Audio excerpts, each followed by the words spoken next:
Bien, buenos días. El tema de hoy es los requisitos de validez del acto jurídico. Dentro del artículo 140 del Código Civil, o sea, el artículo 140 define lo que es el acto jurídico y señala que es la manifestación de voluntad destinada a crear, regular, modificar o extinguir relaciones jurídicas. Y luego el artículo 140 desarrolla cuáles son los requisitos de validez del negocio jurídico. Señala que, primigeniamente se decía que el acto jurídico es, como requisito de validez, tiene a la gente capaz, es decir, a la capacidad de ejercicio plena o sin restricciones, como señala la modificatoria. Después, el otro requisito es el objeto física y jurídicamente posible. Y además determinable, señala la doctrina y también el artículo 219 del Código Civil. Luego tenemos el siguiente requisito, que es el fin lícito, señala el código, que viene a ser en la doctrina para muchos la causa. Y finalmente el Código Civil señala que la forma también es un requisito de validez, o sea, se necesita la observancia de la forma prescrita bajo sanción de nulidad. Ok, entonces esos son los requisitos. Ahora voy a desarrollar brevemente porque a mí me interesan más las preguntas y los aportes de ustedes. Primero, el primer requisito está en la definición misma del acto jurídico. El acto jurídico para nuestro sistema civil, para nuestro derecho civil, es manifestación de voluntad. O sea, lo equipara, o sea, acto jurídico es manifestación de voluntad. ¿Y qué cosa es la manifestación de voluntad? Básicamente es un resultado volitivo del hombre que transcurre de lo subjetivo a lo objetivo, es decir, la voluntad interna hacia la voluntad exteriorizada o externa, y por tanto adquiere relevancia jurídica. En el derecho lo más importante es lo que se manifiesta, lo que se exterioriza. ¿Ok? Eso es lo más importante en el derecho y así lo considera al menos la doctrina y también la legislación, porque lo que está en el fuero interno no es relevante para el derecho porque no es conocido por nadie más que por el propio autor. ¿Por qué es importante la manifestación de voluntad? Es importante porque el negocio sin manifestación es solo un hecho jurídico, ¿no? Ya les he dicho que nuestro código lo equipara, o sea, el acto jurídico o el negocio jurídico es manifestación de voluntad. Ahora, dentro del proceso de formación de la voluntad interna, ya en anteriores clases les he venido señalando, es el discernimiento, la intención y la libertad. El discernimiento básicamente es esta capacidad que tenemos las personas de ver o de diferenciar entre lo que nos conviene y lo que no nos conviene. La intención es lo que nos permite tomar conciencia del acto que se celebra y sus consecuencias. Que prácticamente van de la mano, discernimiento e intención, y también está la libertad, es decir, tiene que haber espontaneidad en la elección, o sea, una vez que haya el discernimiento y la intención de celebrar el negocio jurídico. Los negocios jurídicos tienen que hacerse de manera espontánea, es decir, para satisfacer las necesidades que tienen las personas. ¿Ok? Y bueno, y luego está la exteriorización de la voluntad. Si no se exterioriza la voluntad, bueno, simplemente no hay negocio jurídico como ya les he manifestado. Bueno, solamente algunas cuestiones, ya seguramente ustedes lo han revisado. Ayer he tenido una clase justamente de este mismo tema con el otro grupo y se han centrado básicamente, no sé si han visto en verdad todo el material, pero ha habido como 5 preguntas sobre la reserva mental, o sea, ¿cuáles son los requisitos de la manifestación? Primero, la seriedad. Debe responder a la voluntad interna, es decir, tiene que haber una concordancia entre el fuero interno y lo que se manifiesta, y debe estar desprovisto de vicios, es decir, de error, dolo e intimidación. Ahora, en el tema de la seriedad, como les decía anoche, el otro grupo me presentó hasta 5 preguntas sobre la reserva mental. En verdad, una manifestación tiene que ser seria, y aquí entran a tallar 2 cuestiones en donde hay voluntad, pero son, si se quiere, no serias, o en todo caso que no se manifiestan, como es las manifestaciones no serias o informales, o la reserva mental. Las manifestaciones informales son aquellas que de verdad que hay una discordancia entre la voluntad interna y la voluntad externa, es decir, no dan lugar a la formación del acto jurídico. Cuando una persona, por ejemplo, llega de visita a nuestra casa, le decimos, esa es tu casa, o la casa es tuya. Esos son, verdad, cortesías, no, o son manifestaciones informales o no serias con respecto a la manifestación que se está haciendo, y por tanto no se estaría celebrando un negocio jurídico. Y la reserva mental, el declarante no quiere lo que declara en verdad, es decir, no declara lo que realmente internamente quiere. El declarante en este caso quiere otra cosa, sin embargo no lo manifiesta, ¿ok? No lo dice.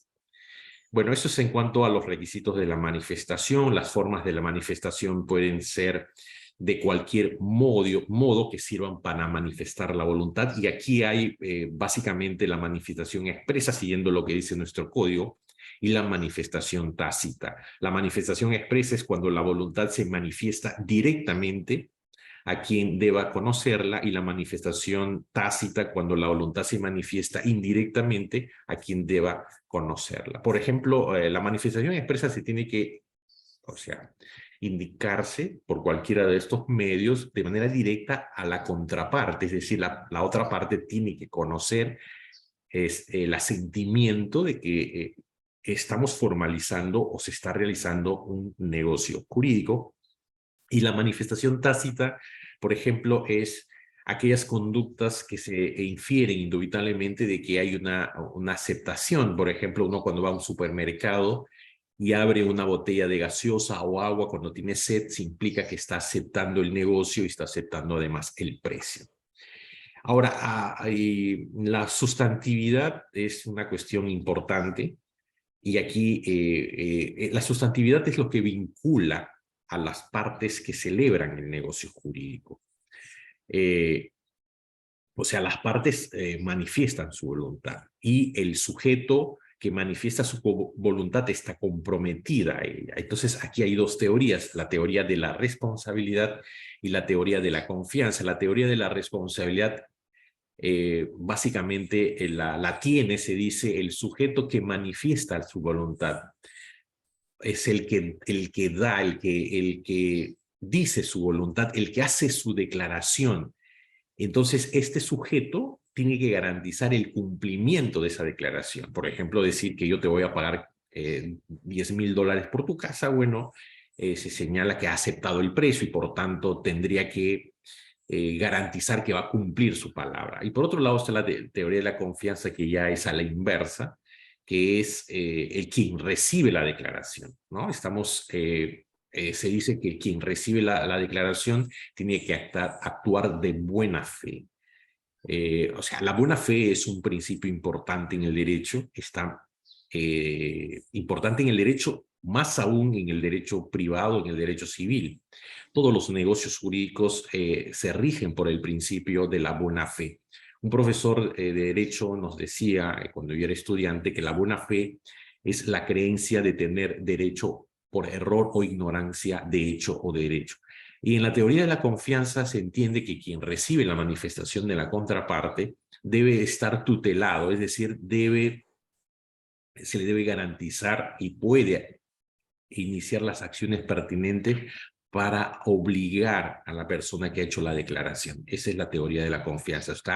O sea, va a la otra persona, va a quien recibe, no a quien declara. O sea, quien recibe, el Estado o el sistema jurídico le debe garantizar de que al recibir esa manifestación hay las garantías que se cumpla, ¿no? Con los términos del negocio jurídico, con las condiciones del negocio jurídico.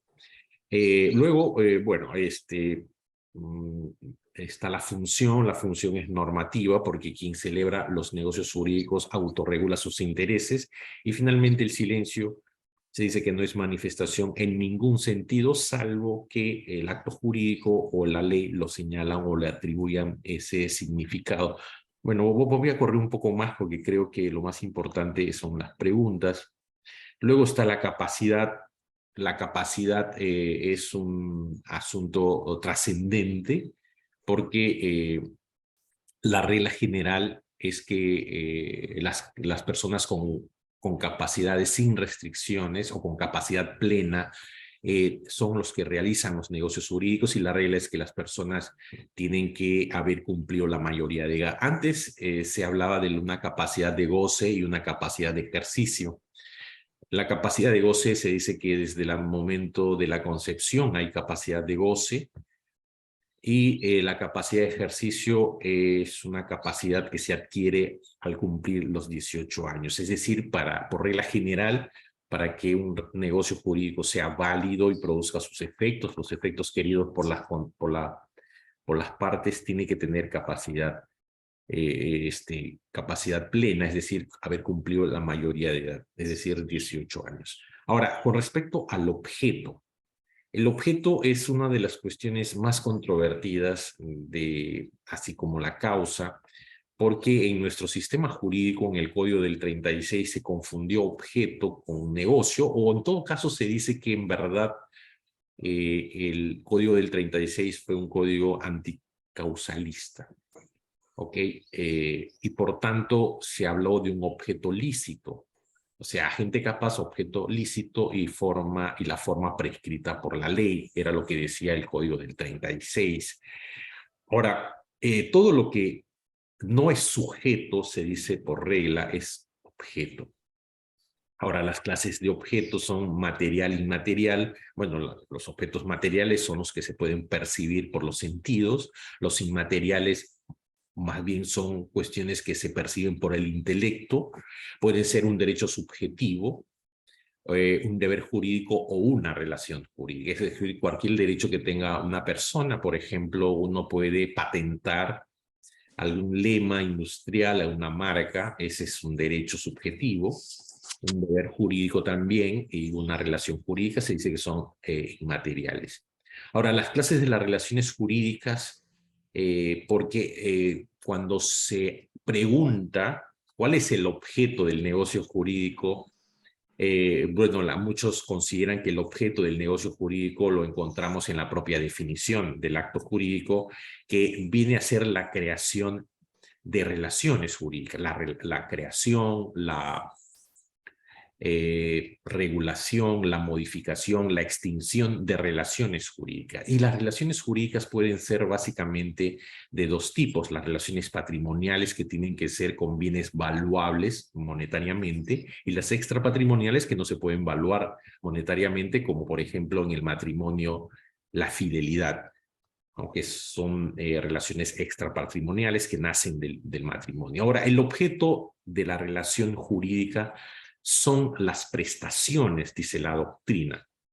Y se desarrolla aquí un tema interesante, porque las prestaciones a su vez pueden ser, cuando se dice, ¿cuál es el objeto del negocio jurídico? Son las relaciones jurídicas, y las relaciones jurídicas tienen prestaciones, y estas prestaciones a su vez tienen lo que se llama un objeto, que vienen a ser los bienes, que pueden ser derechos, que ya les he explicado, los servicios y las abstenciones. O sea, todo eso vendría a ser el objeto del negocio jurídico. Bueno, esta diapositiva no lo voy a desarrollar. Creo que lo más importante es acá, en las caracteres o las características o requisitos que tiene que tener el objeto. Uno es la posibilidad física. La posibilidad física significa básicamente que el objeto tiene que tener existencia material, por lo menos, Porque la posibilidad jurídica más yo lo equipararía a la posibilidad, a un bien inmaterial, a un objeto inmaterial, que son, como les decía hace un momento, los derechos subjetivos, los derechos subjetivos, las relaciones jurídicas, los deberes son, básicamente serían los objetos con posibilidad jurídica. O la posibilidad jurídica implica que el bien que es objeto del negocio jurídico tiene que estar en el comercio de los hombres, o sea, tiene que ser un bien, un bien que esté en el comercio de los hombres y no un bien que esté fuera del comercio de los hombres, como serían, por ejemplo, los bienes públicos, de dominio público, como la plaza de armas, por ejemplo, una avenida, una calle, un río, una laguna, son bienes que no tienen, que no están dentro del comercio de los hombres y por tanto ahí hay una imposibilidad jurídica porque el negocio jurídico que tenga un objeto de manera que no tenga esta posibilidad jurídica es un negocio nulo. Y por otro lado está la determinabilidad. Uno puede, eso no está evidentemente en el 140, pero sí está en el 219. El objeto por lo menos tiene que ser tiene que haber la determinabilidad, determinado o determinable.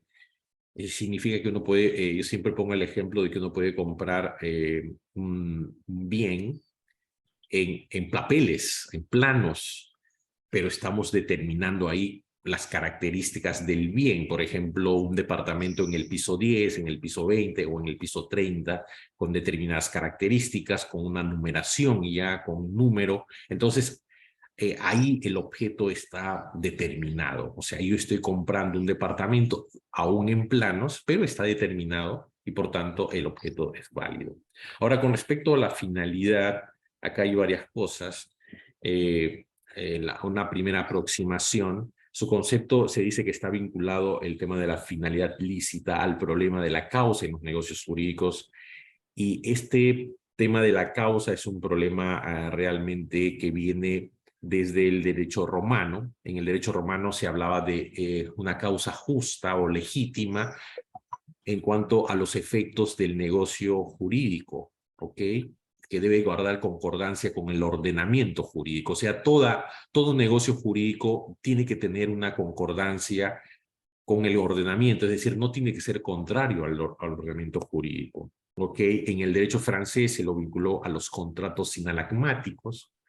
Una obligación era la causa de la otra, y en los otros contratos sin reciprocidad de prestaciones la causa era cualquier motivo razonable. Aquí en este tema hay varias teorías, o tres básicamente: la teoría de la causa subjetiva y el neocausalismo, que es una mixtura, es una combinación entre la causa objetiva y la causa subjetiva. En la causa objetiva se señala que los negocios tienen un fin abstracto o inmediato. Por ejemplo, una causa abstracta, por ejemplo, en la compraventa sería simplemente la venta del bien. Esa sería la causa. O sea, ¿para qué se celebra una compraventa? Para hacer la transferencia del bien. Y punto. No interesa. Ahora, la causa subjetiva ya son los motivos. ¿Por qué quiero transferir ese bien? Bueno, quiero transferir ese bien porque necesito dinero, necesito liquidez, porque ya no me interesa la casa, porque estoy viajando, me estoy mudando de la ciudad. Eso sería la causa subjetiva. ¿Ok? Y dentro del tema de la causa, hay el anticausalismo, que fue una doctrina que fue recogida por el Código del 36. Se dice que en verdad, cuando se habla de la causa, aquí viene el tema del anticausalismo, la tesis central es que la causa es falsa e inútil, ¿no? En los contratos sinanagmáticos, las obligaciones nacen de un mismo contrato y a un mismo tiempo. Causa y efecto no pueden nacer, se señala, esa es la crítica, simultáneamente. Ahora, en los contratos reales, lo que se llama causa es la fuente generadora de la obligación. Bueno, y en las liberalidades es imposible separar la causa del motivo. Entonces, esas son las críticas que se hacen a la teoría de la causa. Sin embargo, creo que debemos seguir, desde mi punto de vista, a lo que señala Vidal Ramírez, en el sentido de que los negocios jurídicos, en verdad, se tiene que hablar de la finalidad o del fin ilícito. ¿Cuál es la finalidad del negocio? Si es contrario o no al ordenamiento jurídico, básicamente eso. Ahora, creo que en nuestro Código Civil se habla del neocausalismo porque combina tanto la causa objetiva o abstracta o inmediata con la causa subjetiva. Y les he dicho el ejemplo práctico de la compraventa. La causa objetiva es simplemente la transferencia del bien. No interesa el motivo. En cambio, de la causa subjetiva ya nos vamos al motivo de la transferencia. O sea, ¿por qué transfiero el bien?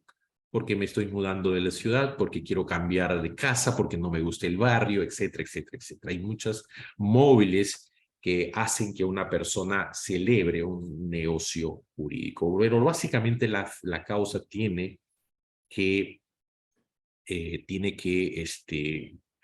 la causa tiene que ser concordante con el ordenamiento jurídico. Bueno, creo que eso es lo más importante. Ya voy a seguir para terminar y para que comience la otra parte.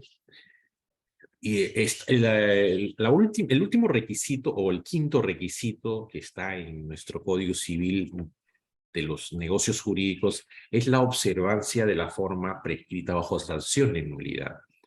Todo negocio jurídico en principio tiene una forma y hay la regla general es que hay libertad de forma. ¿Ok? Entonces, ¿qué cosa es la forma? Es el modo como se manifiesta la voluntad. Su objetivación para que sea conocida por todos. O sea, lo externo de la voluntad interna, eso es importante porque lo interno simplemente si no se manifiesta no hay negocio jurídico. Y por ende se dice que con razón que sin forma no hay negocio jurídico. Por eso no se olviden ustedes de que todo negocio jurídico tiene una forma. Sin embargo, hay una clasificación interesante y es pertinente explicarlo en cuanto a las clases de los negocios. Las clases pueden ser negocios formales y negocios no formales. Y aquí viene la paradoja, pero todos los negocios tienen forma. Entonces vamos a explicar. ¿Cuándo se habla de los negocios formales? Los negocios son formales cuando la ley prescribe cómo se tiene que materializar el negocio jurídico. ¿Okay? Y se dice que los negocios formales se fundamentan en el orden público. Y aquí hay básicamente, y eso está en el código también, dos tipos de negocios formales, la forma probatoria por un lado, o sea, la ad probationem, y la forma solemne, que viene a ser la forma ab solemnitate. En la forma, o sea, ustedes pueden revisar el código y para saber cuándo estamos frente a un negocio de forma probatoria y de forma solemne, es cuando en la redacción de la ley o de la norma se pone una coma, o sea, se describe cómo se tiene que realizar el negocio y se pone una coma y se dice bajo sanción de nulidad. O sea, si no se sigue la forma, el negocio jurídico es nulo.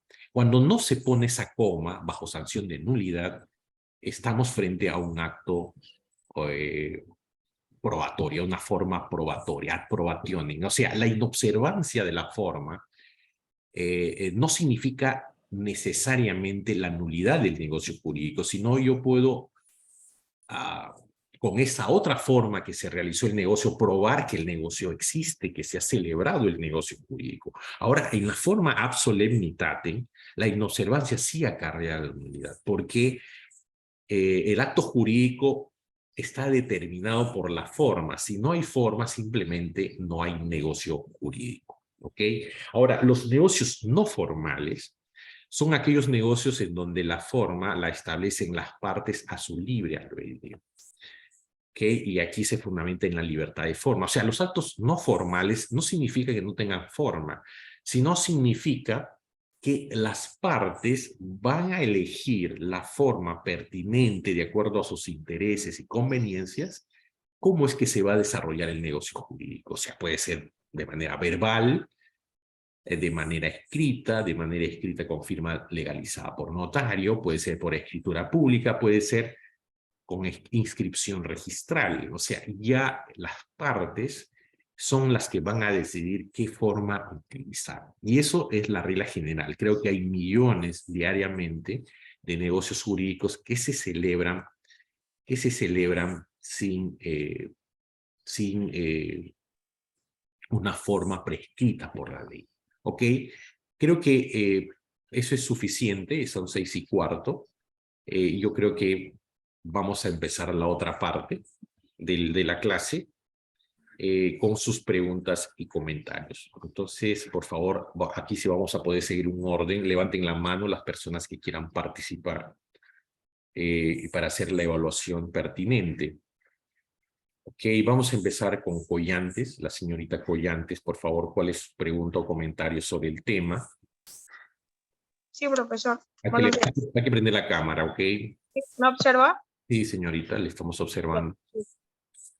Ya, mi pregunta va dirigida a los préstamos, poniendo pues de ejemplo que esto se dio entre una persona natural y una persona jurídica, que sería pues el banco. En el 2020, cuando esto del COVID estuvo en todo su apogeo, el Congreso promulgó la ley 31050, en la que está establecida el congelamiento o reprogramación del pago de deudas, ley que algunos bancos no hicieron cumplimiento. Digo esto porque, poniendo el caso de un familiar, ¿para qué este familiar estaba al día con el pago, responsable en ese aspecto? Pero con esto de la pandemia, específicamente pues en el año 2020, hasta los bancos cerraron, y en un intento pues de darle un respiro a las personas que tenían pendiente el pago de alguna letra, ya que algunos perdieron su trabajo o dejaron de generar ingresos. Y en razón a ello, el Congreso promulgó dicha ley. Y este familiar fue a averiguar y no había personal que le atienda ni nada. Aún más, con esta ley se confió que el banco la acataría. Al cabo pues de 2 o 3 meses, cuando fue a verificar si ya podía realizar algún pago, se dio con la sorpresa que el banco hizo caso omiso a la ley, y por ende pues los intereses aumentaron. En cuanto a esto, obviamente no hubo ningún acuerdo entre este familiar y el banco respecto al pago de la deuda, ni dio aviso que ya estaba en mora. Entonces, a pesar de que no hubo ese acuerdo entre ambas partes, es obligatorio que esta persona o este familiar deba reconocer el pago de esa mora. Y en todo caso, ¿por qué se le permitió hacer esto a los bancos sin recibir alguna sanción o darle alguna salida o solución al deudor? Esa sería mi pregunta. Bueno, ese es un tema que yo mismo lo he vivido, porque yo tengo un crédito hipotecario. Yo recuerdo que no es que no quería pagar en su momento, sino no pude pagar un crédito hipotecario en la fecha y me cobraron igual mora, intereses. Yo llegué a un acuerdo con el banco, pero nunca o sea, con mi sectorista para reprogramar, o en todo caso para que me devuelvan este pago indebido que había hecho. En verdad nunca he hecho el seguimiento, pero yo al menos tuve esa experiencia. Sin embargo, yo lo que te puedo decir es que los bancos están obligados a acatar las normas. Las normas son para todos y es de obligatorio cumplimiento. Y ahí viene una de las características del derecho, que es la norma jurídica siempre es violable. Pero eso no implica que la contraparte, en este caso la persona que se ve perjudicado por este cobro indebido de intereses sin mora, no puede iniciar las acciones legales pertinentes para que le devuelvan su dinero, además con los intereses legales.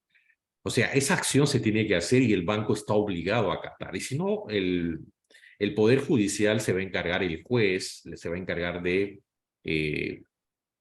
hacer que cumpla con la norma, es decir, con la devolución del pago indebido, porque ha habido esta ley para todos, la devolución de este pago indebido, y además el banco debería pagar además los intereses. Y si ha habido algún daño, tendría que indemnizar. Esas son las acciones que se puedan hacer. Otra cosa es que a veces uno no tiene el tiempo para estar en estos conflictos. A veces no es al menos, bueno, para mucha gente a veces 100, 200 soles es bastante dinero, pero bueno, para otros de pronto no. Entonces, más uno pierde el tiempo tratando de cobrar, recuperar estas pequeñas cantidades que nos puedan dar o que nos puedan devolver. Pero es una obligación, es cierto, y por experiencia le digo que es cierto que las entidades financieras no han estado cumpliendo esta norma, pero las personas que se han visto perjudicadas pueden iniciar las acciones pertinentes. El problema es que a veces sale, como dice este dicho, que más caro sale la cura que la enfermedad. O sea, gastar en los medicamentos va a salir más caro, ¿no? Pero, bueno, en fin. Bueno, entonces es lo que te puedo decir con respecto a su pregunta. Eh, no sé si está conforme, señorita. Ya, profesor, lo entiendo. Gracias. Ok, a ver, vamos a seguir con Tuesta. Paul Tuesta, por favor. Sí, doctor, buenos días. ¿Me logra divisar? Sí, buenos días, ¿qué tal? Sí. Quiero hacer un pequeño aporte y enraizar al respecto del acto jurídico. Eh, Puedo decir que es una parte del hombre realizado en forma voluntaria, ¿no? Que consciente y que tiene como objetivo el establecer relaciones de tipo jurídico para crear, modificar y extinguir derechos o relaciones jurídicas. También otro punto, podría decir, la síntesis del acto jurídico son los hechos, el acontecimiento de regular la voluntad, ya sea un hecho voluntario lícito, que puede ser naturales, por el hombre, que tiene efectos jurídicos. El derecho, un acto jurídico se repetúa voluntario y ha sido realizado con el discernimiento, con la intención, con la libertad, ¿no? Con la libertad, es decir, con todos los elementos internos de la voluntad, ya sea sano o sin vicio, que se manifiesta por un hecho exterior. Los hechos jurídicos se acontecimiento natural o comportamiento del individuo, ¿no? De la persona o del ser humano, según los cuales que relacionas la voluntariedad del comportamiento. Sin embargo, el acto jurídico es la manifestación de voluntad que se inhiere, que se realiza, ¿no? Ante un contrato o una compra y venta. Por ejemplo, también podría decir que los actos principales, ¿no? Es el que puede subsistir en la vida, derecho por sí, también podría, por la necesidad de otros actos principales, los accesorios que necesita para subsistir la existencia, ¿no? La existencia de una obligación. En los actos formales también podía apreciar en los videos que son aquellos cuyos eficacia, con una eficacia que depende de la observancia, de la formalidad, la ordenada por la ley, ¿no? En el caso el objeto físico jurídicamente posible, yo entiendo que por jurídicamente posible es por su legalidad o la licitud físicamente posible, que la gente puede realizar este punto, materialización del objeto como tal, ¿no? Si es la primera aproximación, de manera que puede vender algo o que no existe, ¿no? También podría decir que en el objeto jurídico imposible, en el ámbito por el contrato, por el contrario, el objeto es jurídicamente imposible cuando no es la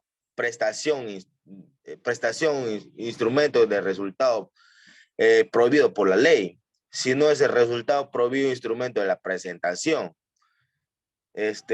También podría decir que uno de los ejemplos jurídicos, ¿no? Es el negocio, porque entre el sujeto y el objeto ya está presente, solamente podríamos aplicar para que sea válido los presupuestos del acto jurídico. Los intereses que tiene el sujeto, una persona que obtiene el resultado, en un contrato de compra y venta, por ejemplo, de una vivienda, el objeto formal es la vivienda y el precio que paga es conseguir ya es el interés que se tiene en el negocio. Eso quería compartir, doctor, al respecto. ¿Ya? Gracias, bien, es pertinente, es válido tu intervención porque has hecho una especie Gracias. de síntesis. Gracias, Paul. ¿Alguien más, por favor, desea participar? Sobre todo los que han entrado después, creo que deberían hacer para subsanar su inasistencia. ¿Ok?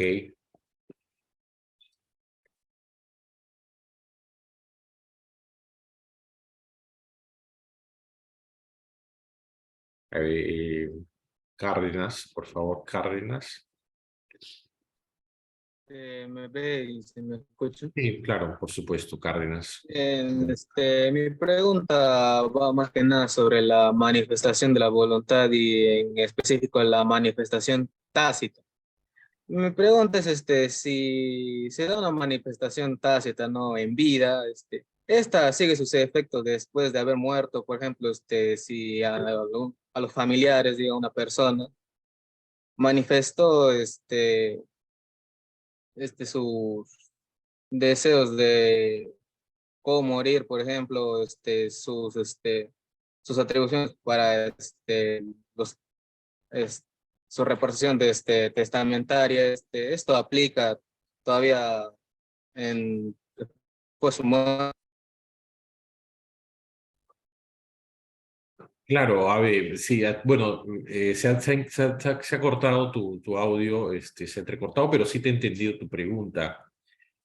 Básicamente, o sea, estás hablando de en cuanto a la manifestación que puede ser expresa o tácita, y en el derecho sucesorio, sobre todo en el tema de la aceptación de la herencia, se habla de tres tipos de aceptación. La aceptación expresa, que es de manera directa a través de un instrumento que puede ser público o privado.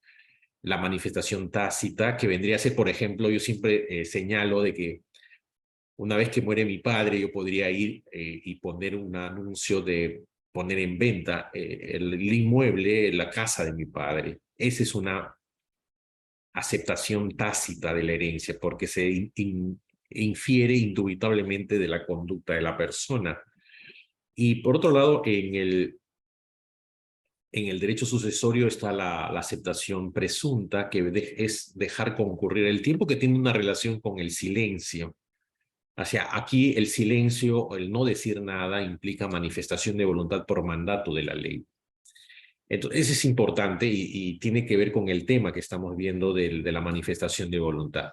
Ahora, la, la manifestación de voluntad, o sea, la persona que ha realizado una acción, una manifestación tácita, por supuesto que si fallece esta persona y este negocio jurídico celebrado de manera tácita, o sea, por su conducta, si se trata de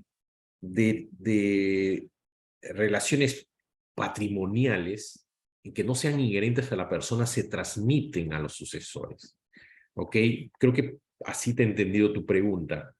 O sea, basta que se haya celebrado el negocio jurídico, que haya una relación patrimonial y que no sea inherente a la persona, automáticamente, si esta persona fallece, se transmite a sus sucesores. Y los sucesores tendrían que asumir, no con su peculio, sino con el patrimonio, con la masa hereditaria, tendría que bueno, si se ha comprometido a pagar algo o a realizar ciertas cosas, lo tiene que hacer. Por ejemplo, una abstención de no construir una casa de tal manera que no afecte la visibilidad, por ejemplo, a un paisaje, al río o al mar. Entonces, son abstenciones que el heredero está obligado a cumplir. ¿Ok? No sé si está conforme Piero.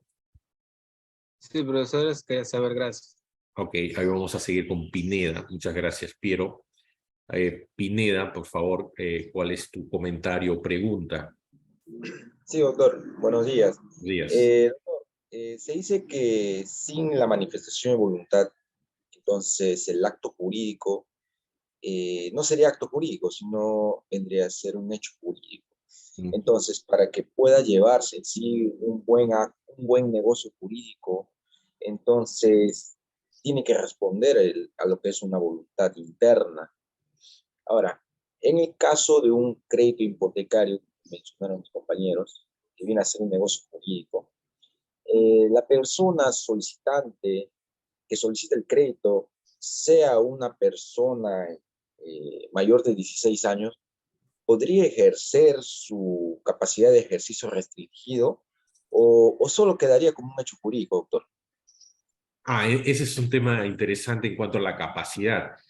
Si, por ejemplo, una persona mayor de 16 años tiene un oficio conocido, de repente es un experto en informática, de repente es una persona que sabe de mecánica y necesita hacer un préstamo, evidentemente se dice que tiene capacidad, tendría capacidad, o sea, al menos porque son cuestiones ordinarias. Aunque este tema ha sido modificado, ha sido un poco, al menos yo creo que hay un vacío con respecto a esto.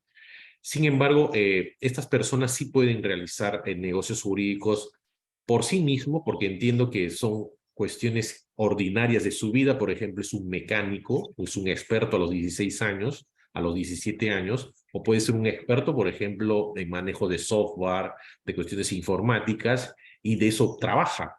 Entonces, bien podría realizar válidamente un negocio jurídico desde mi punto de vista. Sin embargo, siempre estas personas entre los 16 y los 18 años se decía antes que son personas con una capacidad o semiplena, eh, porque tendrían que tener en todo caso la confirmación o el respaldo de sus padres para que pueda ser un negocio válido. Entonces yo creo que sí, o en todo caso, por sí mismo no podrían hacerlo, lo tendrían que hacer en todo caso para que no haya ningún problema, que los negocios jurídicos se celebren con los padres que ejercen todavía la patria potestad, porque los padres tenemos patria potestad hasta que los hijos cumplan los 18 años, entonces son los representantes legales naturales de los hijos, ¿ok? Eso es lo que te puedo decir, Henry. No sé si estás conforme. Sí, doctor. Ya, Sí, ok. es cierto, porque no pueden ejercer, no tienen esa capacidad de poder ejercer o sea, el derecho, ¿no? Perdón, tienen una capacidad de ejercicio restringido. Sí, es cierto, doctor. Claro, tiene Pero restringido. depende el caso, como usted menciona, ¿no? O sea, depende la situación, el escenario en que se presenta, sí, claro. Claro, porque si este menor quiere vender la casa, no va a poder vender, eso sí, no podría Sí, vender, pero por eso me iba por las cuestiones ordinarias de su vida, ¿no? Si es un experto en algún oficio, sí creo que podría realizar con respecto a eso negocios válidos. ¿Ok? sí, doctor. Listo, Claro, Henry, vale. gracias. A Gracias. ver, Holanda, por favor, Sánchez. Holanda Sánchez. Sí, doctor, no se me va a escuchar feo. A ver si me escucha. Doctor, ¿Puede prender su cámara, por favor? no, bacán. Ok, Ahí, ahí le doctor, estamos. sí, no tengo audífono. Ya, Ya, le escucho, yo le escucho, yo le escucho. ahí sí escucho.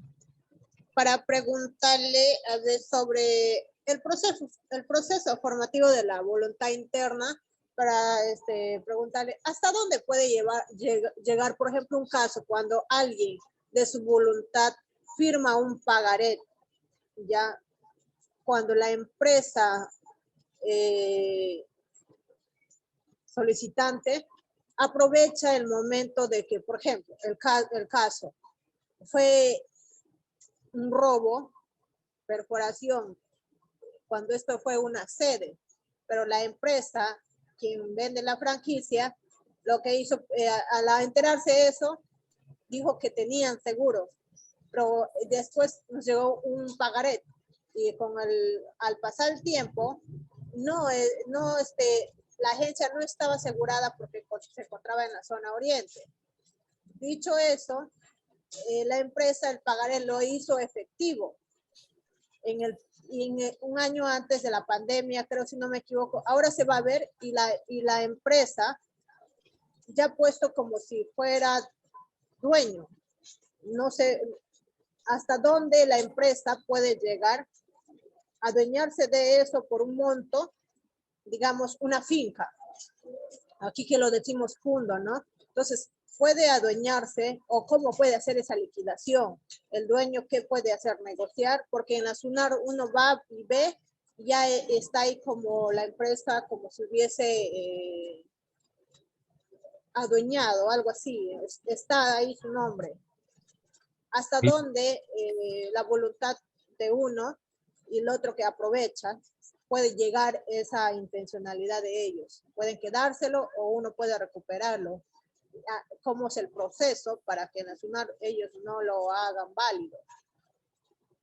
A ver, mira, en el caso que estás planteando, lo que sucede es que, bueno, los negocios jurídicos, por eso es importante el tema de la manifestación de voluntad y el proceso de la formación de la voluntad interna, que es el discernimiento, la intención y la libertad. Si una persona firma un pagaré en garantía de cumplimiento de obligaciones, bueno, es consciente de lo que está haciendo. Entonces a nadie se le puede obligar porque si, o sea, habría que ver si ha habido una intimidación,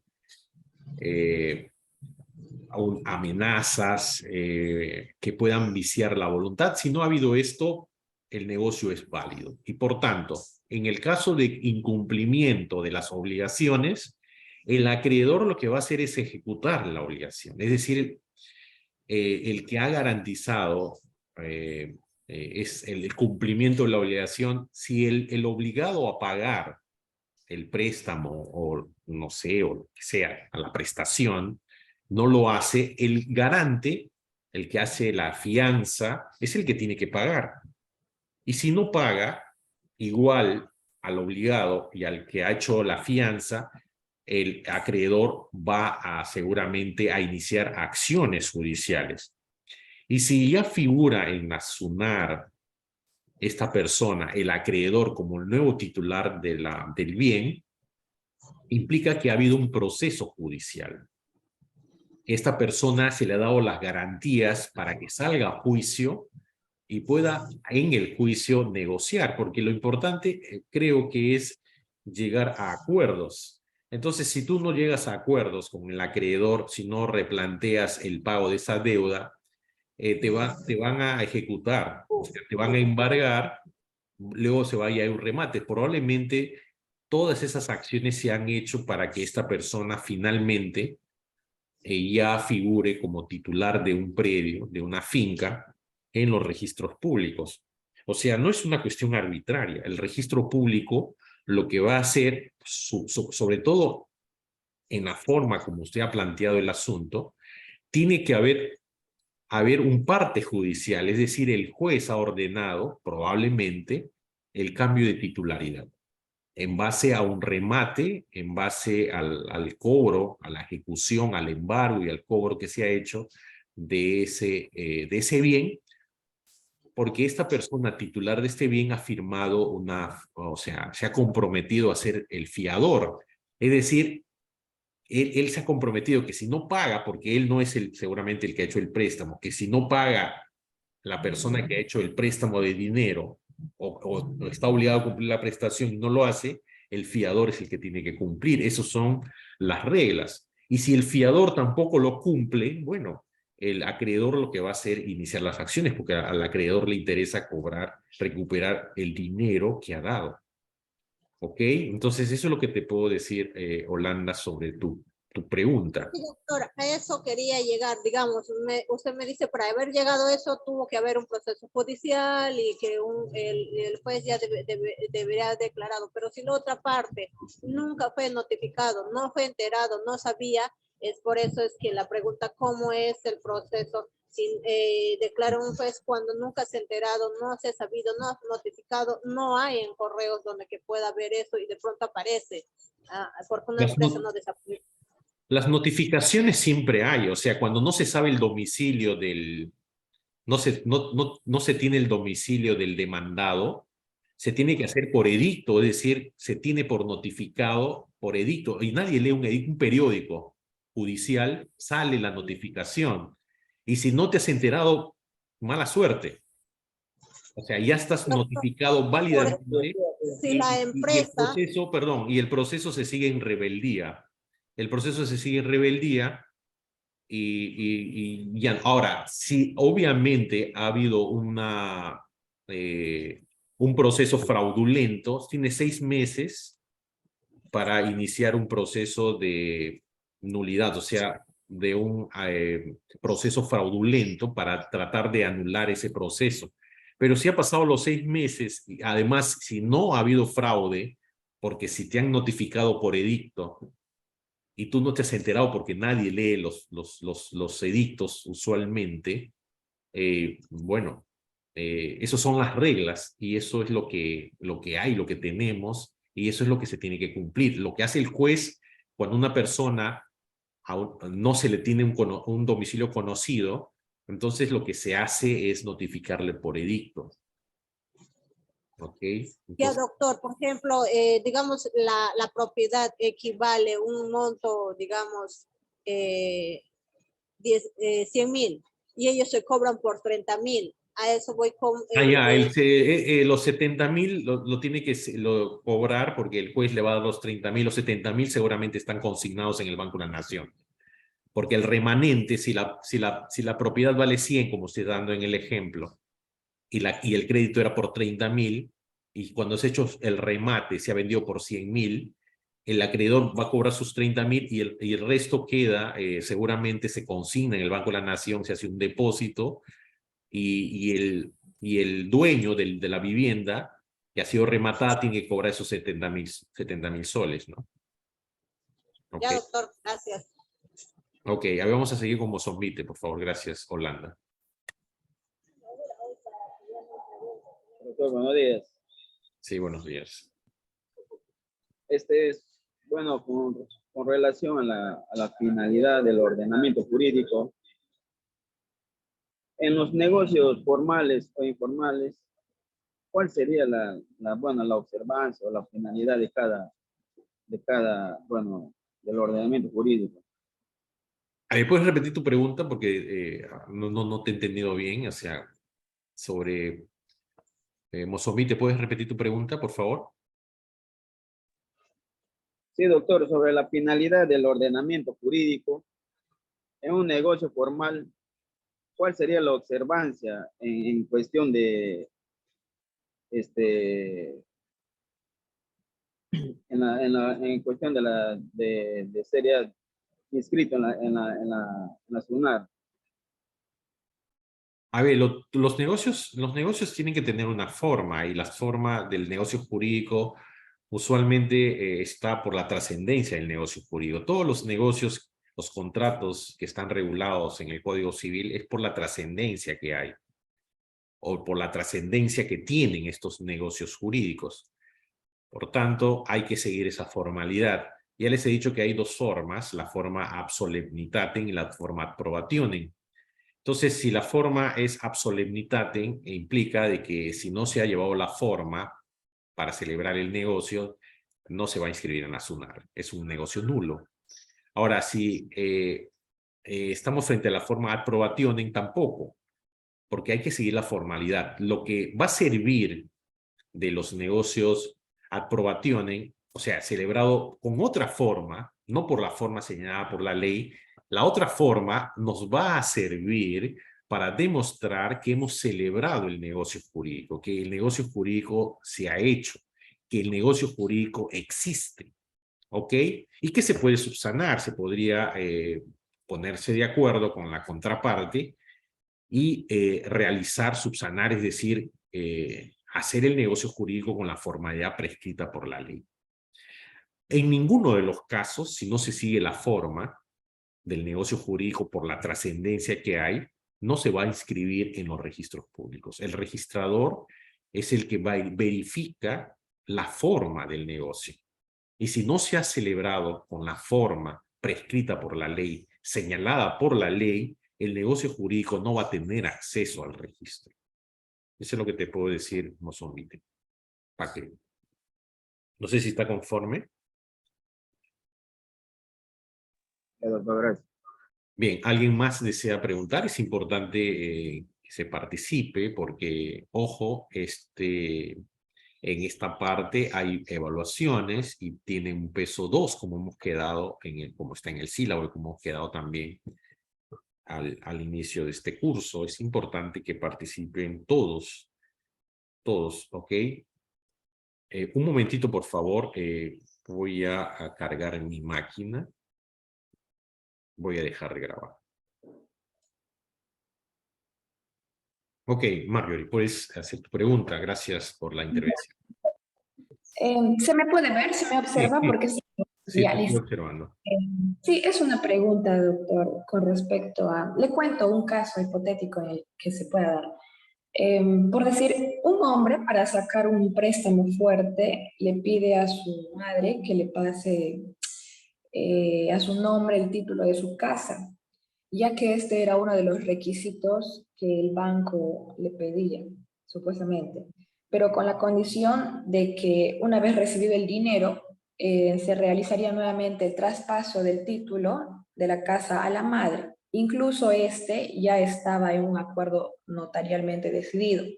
Pero en la suposición de que el hombre fallezca, este estaba casado y automáticamente la propiedad pasa a nombre de la esposa.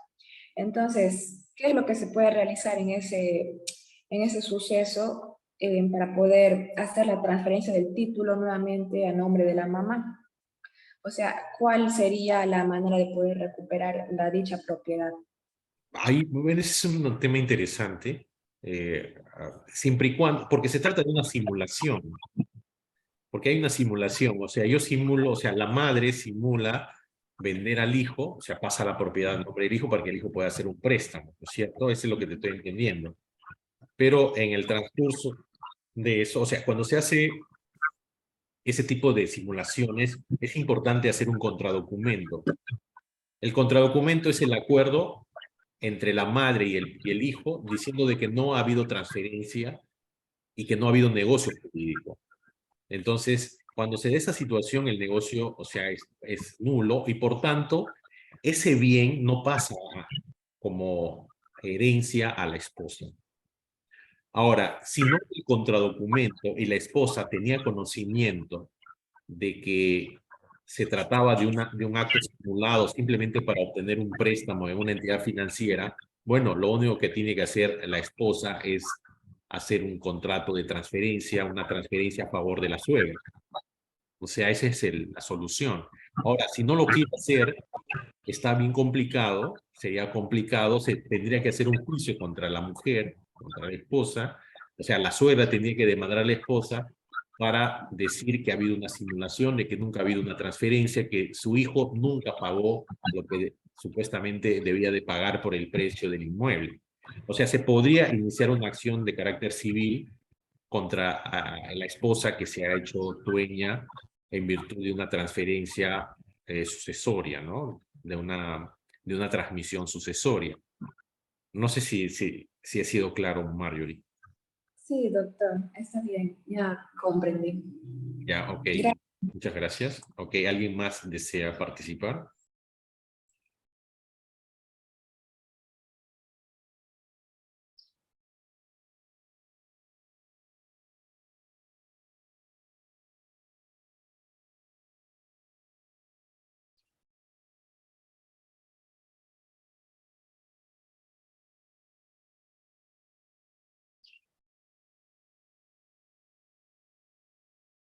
¿Alguien más desea participar? Doctor, buenos días. Sí, buenos días. A ver, el señor Vela, ¿qué tal? Buenos días, doctor. Doctor, buenos días. Bueno, sería como una consulta. Estos extranjeros que vienen acá al Perú y vienen acá hijitos, con el cuento del gota a gota, ellos hacen un acto jurídico de prestación de dinero, ¿sí? En este caso, estos actos no son formales, son informales, porque Son una vez verbales. que... Ah, perdón, claro, son verbales, pero a la vez también de intimidación, porque cuando uno se va y hace un préstamo, por ejemplo, y no lo paga en 3 días, estos comienzan a a cobrar, puede ser a la fuerza o puede ser con violencia. En estos actos puede ser factible una denuncia formal cuando hay el delito de agresión o solo es porque como es un acto verbal, escrito, no queda ahí nomás, doctor. Esa es mi pregunta. A ver, bueno, estos contratos son contratos de mutuo. Evidentemente, si son contratos verbales, uno tiene que respetar la palabra. No se puede pagar un préstamo, se tiene que renegociar con esta gente. Ahora, ellos no están autorizados, nadie está autorizado a excederse para el cobro. O sea, que tienes derecho a cobrar, el acreedor tiene derecho a cobrar, a exigirte el pago de la obligación, sí, pero otra cosa es ya a llegar a dañar a la persona, hacer amenazas contra su vida, contra su familia, etcétera, etcétera. Eso ya esa es otra cosa, ya sería un delito, ¿no? Pero el acreedor siempre va a tener la posibilidad de exigir, y eso no es violencia. O sea, el acreedor tiene el derecho de exigir el cumplimiento de la prestación, el cumplimiento de la obligación. Otra cosa es ya que se pruebe que haya amenazas de muerte, amenazas contra la salud, la integridad física de las personas. Ese es otro tema. Si hay ese tipo de amenazas, ya hay un delito ya hay una cuestión de si se quiere, hay una tentativa de un delito contra la vida, el cuerpo y la salud de las personas. Entonces, eso se debería denunciar, ¿no? Si se sucede eso, si hay eso efectivamente, bueno, hay que denunciarlo, ¿no? O sea, ahora hay las herramientas como para grabar a esta gente y poder hacer las denuncias pertinentes. Una cosa es que yo le deba y otra cosa es que me amenacen, ¿no? Ahora, el problema está que como son negocios verbales, es muy difícil de probar. Yo no sé realmente esta historia, que es una historia urbana, yo no conozco, pero sé que hay gente extranjera que está en el Perú, en Iquitos, y que hacen esto. Yo no sé cómo la gente se compromete con esta gente de manera verbal. De manera verbal es muy peligroso el asunto, es muy peligroso. Es preferible hacerlo por escrito. Todo se hace por escrito, por más mínimo que sea, debería hacerse por escrito. Claro. No, sí, claro, doctor. Eso no es algo urbano, es algo real, porque... No, pero yo no sé, porque yo no conozco, he escuchado, lo que escucho yo siempre le tomo como una leyenda. Ahora, sí, evidentemente lo dice mucha gente es porque hay algo de cierto, ¿no? Claro, tu modo operandi es por las zonas marginales, por la zona de la gente que gana día a día. Por ejemplo, lo que venden chupete, lo que venden helado, lo que están en el mercado para que puedan comprar sus productos. Yo Claro. lo veo esto, claro, es como un acto ilícito, porque no es algo probatorio, porque a la vez ellos te intimidan y siempre buscan dañar a la persona. Ya, pero ese es otro tema, claro. tema, el negocio que ha hecho, o sea, a ti nadie, por eso está en la voluntad, ¿no es cierto? Tú has tenido discernimiento, intención y libertad, o sea, nadie te ha puesto una pistola para que esta gente te dé dinero. Evidentemente, Claro. seguramente esta gente se aprovecha porque en las zonas marginales, estas personas en las entidades formales, financieras, no son sujetos de crédito. Entonces, y esta gente necesita crédito, no necesita crédito para que haga sus negocios, ¿ok? Entonces se aprovechan de esto y seguramente hacen estos contratos de mutuo de manera verbal, porque son contratos verbales, ¿ok? Ya, Y bueno, ahí te la juegas, pues, o sea, es peligroso hacer eso. Es peligroso, claro. porque si tú no cumples tu garantía o la garantía, simplemente esta gente lo que va a hacer, lo que se sabe es amenazar, incluso creo que ha habido hasta muertes, Claro, sí. asesinatos, ¿no? Pero ese es otro tema, y ese será el delito, pues. Ya, ya, doctor, gracias. Ok, bien, Elvis. ¿Alguien más desea preguntar? Sí, doctor, buenos días.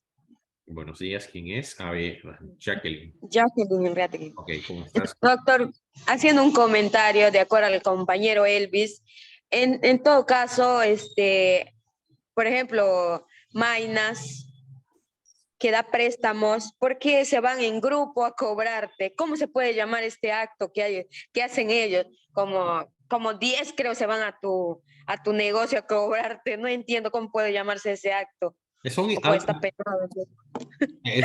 a ver, no son actos que estén permitidos, no se debería, pero claro, el acreedor tiene derecho a cobrarte, utilizar todos los medios para que tú le pagues. Evidentemente, yo recuerdo que, a ver, yo tenía una tarjeta de crédito hace muchos años y tuve el descuido porque no sabía si estaba funcionando la tarjeta de crédito y hay lo que se llama el cobro de la membresía.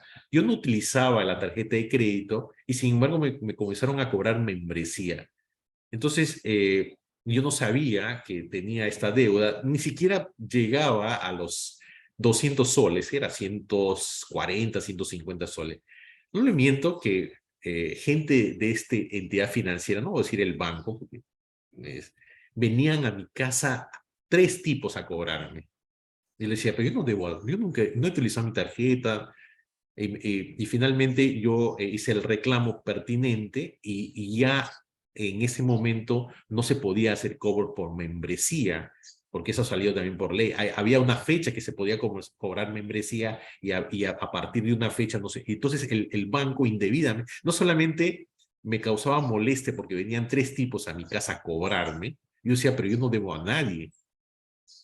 Ahora, el tema de la membresía no está en el contrato. Si está en el contrato, en todo caso, ya ha sido declarado, o al menos por ley, había sido dejado sin efecto. Entonces yo me tuve que acercar al banco porque ya era muy fastidioso para mí que venían casi todos los días. Y yo decía, pero yo no debo al banco. Yo no debo al banco. Decía, es más, yo no utilizo esa tarjeta de crédito. Me fui, anulé esa deuda porque era indebidamente ese cobro de membresía y además anulé la tarjeta de crédito para no tener los problemas. Ahora, ahora les decía hace un momento que el acreedor tiene todas las herramientas para exigir. Ahora, que se vayan 10 a cobrarte ya, no sé, yo no he visto eso, pero es probable que se dé esa situación. Ahora, lo que pasa es que hay un principio, yo entiendo que ustedes han estudiado personas, y cuando se estudia personas, se estudia el título preliminar antes de estudiar personas del Código Civil. Ahí se señala que la ley no ampara el ejercicio abusivo de un derecho. Antes se decía simplemente que la ley no ampara el abuso del derecho. Sí, tú eres el acreedor, pero no me puedes hacer un escándalo, pues, al momento de cobrarme. Ese es un abuso del derecho. Y si me está causando un daño, yo podría demandar a Mainas diciendo que me está abusando de su derecho. Él tiene derecho a cobrar, pero no la forma como lo está haciendo. Eso sería un abuso del derecho, pero eso es discutible, se podría discutir eso. Ahora, evidentemente el deudor tiene que pagar la cuenta, pues. Ese es elemental. Por eso, cuando uno va a una entidad financiera, lo primero que le interesa a la entidad financiera es saber si tú tienes capacidad de pago. O sea, si tú eres sujeto de crédito, si tú tienes esta capacidad de que vas a poder pagar la deuda. Si no tienes esta capacidad, si no demuestras eso, simplemente no te dan el crédito, simplemente no te dan. Ok, eso es lo que te puedo decir, Jacqueline. No sé si está conforme. Sí, sí, doctor, está conforme. Ok, ¿alguien más desea preguntar?